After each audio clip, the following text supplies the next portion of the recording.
दूसरे राहत पैकेज का इंतजार कुछ ज्यादा ही लंबा हो गया है। राहत पैकेज बनाने से जुड़े लोगों की माने तो इस पर लगातार काम चल रहा है, लेकिन साथ ही उनकी हिदायत है कि इससे लोग ज्यादा उम्मीद न लगाएं।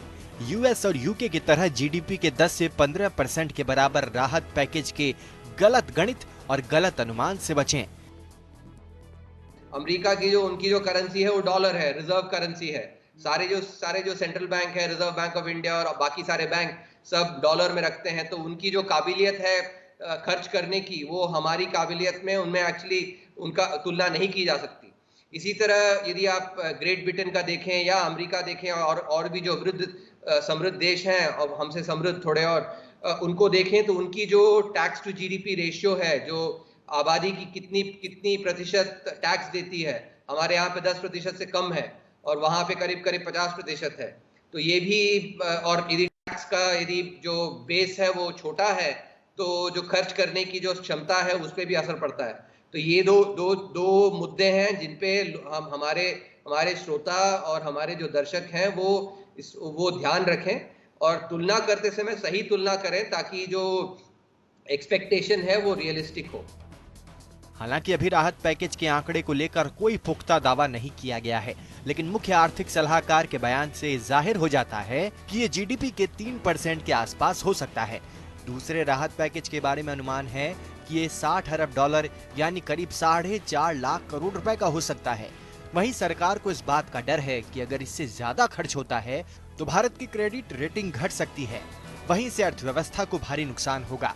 बीते हफ्ते रेटिंग एजेंसी फिच ने कहा था कि भारत का फिस्कल आउटलुक और ज्यादा बिगड़ता है तो रेटिंग पर दबाव काफी बढ़ जाएगा। भारत में सरकार पहले ही 1.7 लाख करोड़ रुपए के राहत पैकेज का ऐलान कर चुकी है, जो जीडीपी का करीब 0.80% है। अब दूसरे राहत पैकेज के लिए सरकार के पास जीडीपी का 1.5 से 2% की गुंजाइश बचती है। ऐसे में सरकार ज्यादा से ज्यादा 3 लाख करोड़ रुपए का राहत पैकेज ही ला सकती है। सरकार की दलील है कि बाकी देशों में भी इसी आंकड़े के आसपास का राहत पैकेज जारी किया गया है। यूनाइटेड किंगडम का पैकेज लें तो उनके पैकेज में 300 बिलियन पाउंड का ऋण का प्रोग्राम था, और जिसमें कि सरकार गारंटी देगी।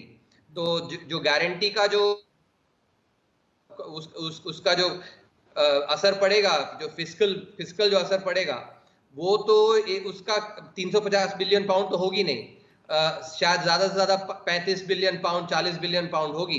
तो आप 35 बिलियन पाउंड या 40 बिलियन पाउंड को यदि जोड़ें, तो जो आती है उनकी जो स्टिमुलस पैकेज है वो करीब 3.7% की है जीडीपी की। लेकिन ये आंकड़ा क्या वाकई इकोनॉमी को मुश्किल से उबारने के लिए काफी होगा? जिस तरह से उद्योग जगत की डिमांड्स है, उसे देखते हुए लगता नहीं है कि इससे कोई खास फायदा होगा। Salary payments for 3 months. How can you help us with salary payments, either in a form of low interest loan or direct cash or something? But this is required to hold on to employment. Second is for payment of dues from government and public sector units. वैसे भी अभी तक जो अर्थव्यवस्था को हुए नुकसान का ब्यौरा है वो 10 लाख करोड़ से लेकर 24 लाख करोड़ तक का है। इसमें भी लॉकडाउन 3 के लिए 8.5 लाख करोड़ का अतिरिक्त नुकसान का अनुमान लगाया गया है।